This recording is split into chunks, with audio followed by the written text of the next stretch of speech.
Welcome to the Let's Go Adventist podcast, where we help you take the Adventist message to all your world in this generation.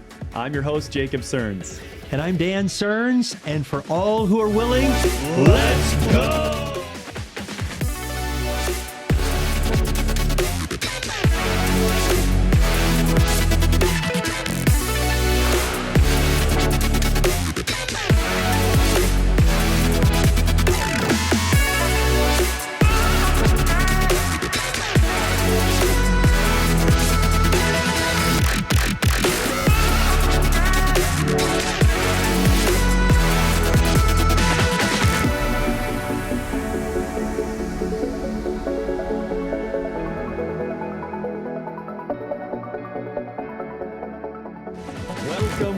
Welcome all. We are so glad you are here joining us on this spiritual journey as we learn to share our faith. Again, Dan, Jacob Cerns, we are excited about sharing our faith, but we're even more excited about mobilizing others in sharing their faith. So someone listening, someone watching may say to themselves, you know what, I've got a great idea. I've got a great idea for a ministry. I want to start this new thing. It's going to be awesome. It's going to be great. What do I do? What do I do next? What's the first step? What would you say to someone who's thinking about doing something like that? Well, I believe God gives every believer lots of ideas like that, and many of them don't do anything with it. Yep. And then those who try to do something with it, oftentimes they run into this thing that says, well, that has to go to this committee and this committee and this committee, and then it goes to this board, and by that time, it's all the energy's gone. Absolutely. And I was just actually talking with a couple last night about ministry ideas, and they were sharing how every time they brought something up, it was immediately shot down. That'll never work. That'll never work. Yeah. And it's just, we don't want to let that discourage us. We want to go, right? Let's go. Yeah, that's right. So, and the church board is not really there to stop ideas. No. They're to mentor people as they carry out their ideas. Thank you. Mobilize. Yes. So just to give a little illustration about this, I was sitting on the front row about to preach at church, and there's beautiful music. A young lady sitting behind me leaned forward and said, "Pastor, we ought to have a young adult choir in this church." Now, I was getting up to preach in about 3 minutes, and in my early days, I would have said, "Talk to me later." Or I would have said, that's good. Go see the music leader or the music coordinator, or write up something and then let's sit down and talk and all the rest. But I've learned bring a proposal and we'll shoot it down. Yeah, that's right. But I learned through the years that we've got to have a way to quickly mobilize people in ministry, because everybody's called to be involved in ministry. Everyone. Yes. So I said, what you want to do is make sure of the 4 connections. And she said, what's that? And I said, do this. Hold your hand up like you're holding onto God's hand and say, God. And so we're sitting there in the front row quietly while the worship service is going on. She says, God. And then I said, now put your hand over. It doesn't have to be around the person beside you, but just put your hand over and say, partner. And she said, partner. And then I said, now put your hand up by your ear and say, mentor. She said, mentor. And then I said, put your hands out like you're serving and say, flock. She said, flock. God, partner, mentor, flock. You got it. God, and I said, let's do it one more time. God, partner, mentor, flock. And she said, so what does that mean? I said, make sure those 4 connections. Make sure you're connected to God. If you lose your connection with God, it only takes 2 minutes to come back to Him and say, Lord, I failed again, but you died for my sins. Take me, and don't just take me to save me, but use me to bless other people and to help other people be saved. Yeah. She says, okay. And then I said, then find at least one partner. It's all right to have more, but the 2x2 principles all through the Bible. Absolutely. So find a partner and then talk together and brainstorm what you want to do with a young adult choir. Where are you going to sing? When you're going to sing? How are you going to sing? Yeah. And don't think you're just going to have time on Sabbath morning in the worship service, because we have a lot of music in this church. Yeah. But think about singing in the parks and when it's not COVID, sing in the nursing homes and sing other places. Yes. Yeah. And then I said, next you have, when you come up with your plan, ask somebody on the church board if they will serve as your mentor, a church board mentor. And when they agree, remember, the church board mentor does not do your ministry for you or even with you. They just listen to your plan and they keep you from falling in the ditch. And they're your representative to the church board so they can report on this good, exciting thing that's developing. And so find a mentor. It can be the music person, but it can be anybody. And then your flock is your choir. And then flock is your people that you're serving, you're ministering to, your choir, and all that you serve there. And I said, you got it? She says, I got it. And I got up to preach. Awesome. So in 3 minutes, we gave the training on the 4 connections, and she could be off and running. And we need to make sure that we don't do what Moses said to, that we don't have to hear what Moses said to Pharaoh, let my people go. We need to let them go, but we want to do it within an environment of accountability and nurture and mentoring and discipleship so they can succeed in going, baptizing, teaching others, etc. Don't hold those slaves back from worshiping God. Yeah. So I know you've shared this with me before, and I've been able to implement this a number of times. And you did something recently in downtown Fort Worth, didn't you? Yeah, absolutely. You didn't. It was one of the people in your church. One of my elders at one of my churches. I've been working with him, and he had an idea. He said, "Hey, wouldn't it be great if sometime we went out and fed the homeless, fed the needy out there on the streets of Fort Worth?" I said, "That's a great idea. That's an awesome idea." And then I mentioned to him, what about those 4 connections? I know he's connected with God. I said, look for a partner, look for maybe even build a team of people around you who can help you with this. And then look for your mentor, which in this case was me, because it's a smaller church. And your flock is those people that you're ministering to and anybody else that may end up joining along the way.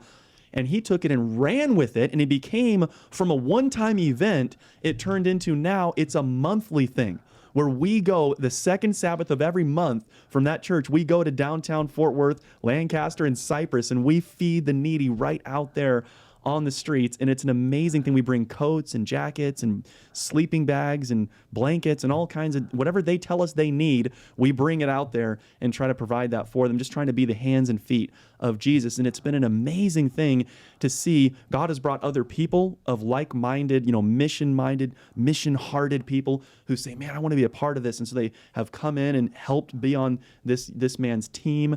And so it's been exciting to see God growing that team. But then also, one of the first times, I think it was either the second or third time we went out there, we were out there feeding the people, and we were just finishing up, just about to leave, and a truck pulls up, an SUV pulls up, and a guy gets out, and he says, he apparently thought we were the authority of what was happening down there. You became the distribution center. Exactly. He comes to us and says, what should I do? I've got a bunch of bags of clothes in the back of my SUV. What should I do with these?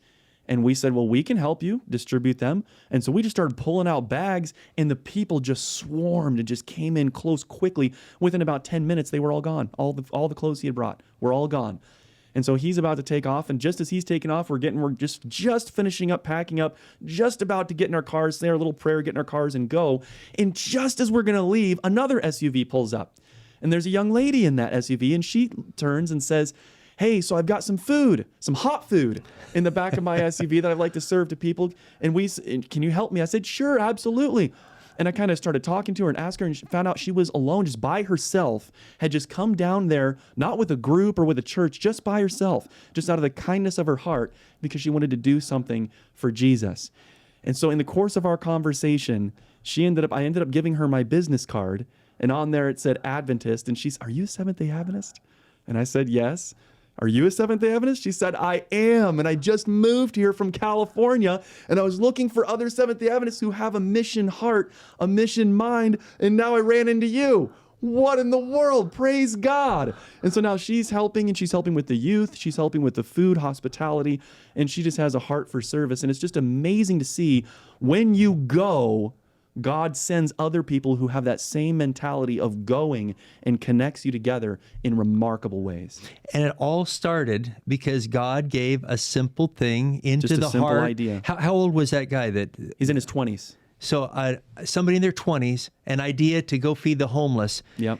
And if he had had too many hurdles, that never would have happened. Nope. But it set in motion that whole chain of events where people are being fed, they're being clothed, you're connecting with other people, they're connecting with you, you're giving spiritual hope to them while you're down there. Mentality. And then you found somebody who's looking for. That's right. I mean, that's and right. To have that simple plan, that 4 connections. There's 4 connections. God, partner, mentor, flock, and then go for it. Yes. I know I was in one church where we finally taught that. We just had the whole congregation on Sabbath morning. I said, let's just do this. And I had everybody reach up to God and then put an arm over for partner and put a hand up to their ear for mentor and then put their hands out like they're serving. And then after the service, we're talking a little bit, and there's one lady that, and I said, wouldn't it be great if our church did something like this? And the lady said, you know, Pastor, that's a great idea. Make sure the 4 connections and go for it. So you would instill them in the people. That's right. A nice moment as a pastor when somebody turns to you and says that. That's right. Now, you know, as we think about taking the Adventist message to all of our world, God gives us these simple ideas. For sure. Everybody who's been baptized should be involved in ministry. We're baptized, and that is our ordination to a lifetime of ministry, according to the Bible. That's right. In fact, in all the places where you read about spiritual gifts in the New Testament, baptism always precedes it, and that's the initiation. Yep. So everybody who's been baptized as a Seventh-day Adventist is to be involved in ministry. Yep. Now, many of them aren't, but we as a church need to find ways to empower all of them we do. rather than screen them out. Yes. And but years ago, mobilize them. Yeah, years ago I heard about, and in the 1920s, there's a young Albanian immigrant from Albania to Boston, Massachusetts. He's a pharmacist, and he was working there, and he learned the Adventist message. And he said, this is so awesome. I've just got to share this with everybody I can in the Albanian community. And then he said, what about back in my homeland? They don't know this message. And he didn't know that it would have been helpful to have a partner and a mentor. But he did his best. And so what he did was he saved up a little bit of money, and then he went back to Albania, and he began sharing the Adventist message with everybody he could. Wow. And he got a group of about 8 or 10 people there. And then he thought, they need to be baptized. I can't baptize them. I'm a pharmacist. And so he wrote to the headquarters of the church in that area of the world, and before they could send a pastor, communism and atheistic communism came into Albania and closed everything. That guy wound up in jail and ultimately died. And it was about 50 years, 60 years before that country opened up again. Wow.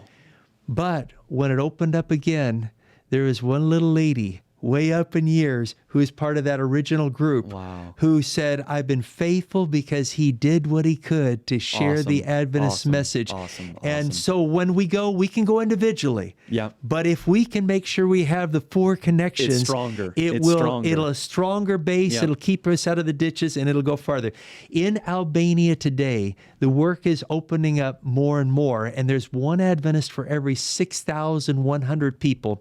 And we recently had a young person from Texas, Leilani Pollock, that went and spent almost a whole year over there. She had to come back early because of COVID, but she was working in a little children's education center.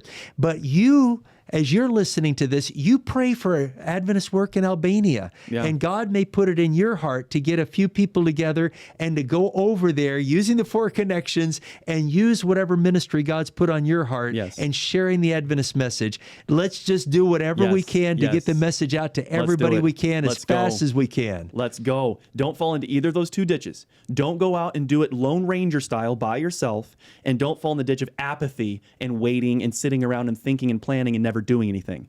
So don't fall in either of those, but go forward with those 4 connections. Guys, thank you so much, everyone, for joining us here today and being a part of this spiritual journey. We encourage you to find a ministry that you can get involved with. Maybe you're not going to be the main leader. Maybe you will be the main leader. Maybe however God impresses you and leads you in this.